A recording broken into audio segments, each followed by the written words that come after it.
पण लोकशाही जर दुबळी व्हायची नसेल तर चांगली लोक ऍडमिनिस्ट्रेटिव्ह सर्व्हिसेस मध्ये जशी जातात तशी लोकप्रतिनिधी मंडळामध्ये सुद्धा चांगलीच लोक आली पाहिजे.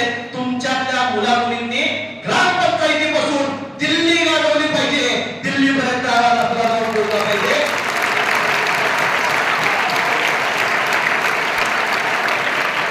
या संविधान वाचनाबद्दल ग्रामपंचायत सदस्य पासून खासदारापर्यंत सगळी तयार झाली पाहिजे का.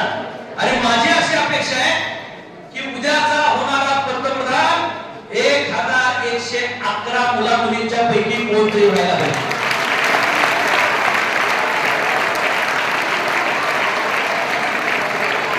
स्वप्न लहान बघू नका, कारण आपल्या वाडवडिलांनी जर स्वातंत्र्याचं स्वप्नच बघितलं नसतं तर आपण पारतंत्र्यात राहिलो असतो. आज आपण स्वतंत्र भारतामध्ये श्वास घेतो. त्यांनी ते स्वप्न पहिल्यांदा प्रत्यक्षात उतरवलं, त्यांनी त्यांच्या जीवन त्याच्यासाठी अर्पण केलं. निदान त्यांना जर खरी श्रद्धांजली द्यायची झाली तर ही जी लोकशाही आपल्याला ते बहाल करून दिले ते गिफ्ट सगळ्यात मोठं गिफ्ट आहे.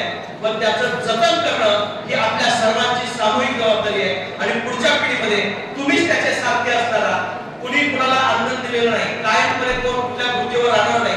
प्रत्येकाला त्याची संधी आपल्या आपल्या कर्तृत्वाप्रमाणे मिळत आहे.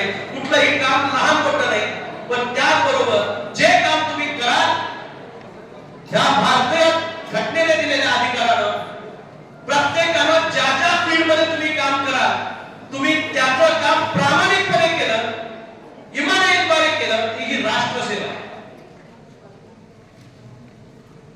ती राष्ट्रसेवा करण्याची संधी कुठल्या ना कुठल्या तर निमित्तानं तुम्हाला मिळेल. प्रत्येकाला काय आमदार खासदार व्हायला पाहिजे असं नाही.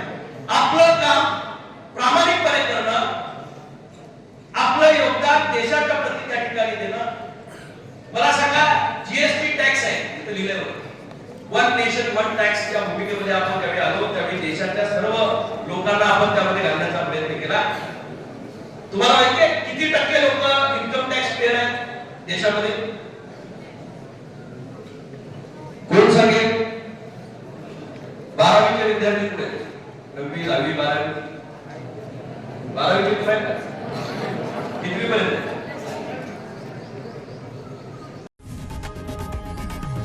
लोकशाही मराठी ऐका, पहा, जागरूक रहा.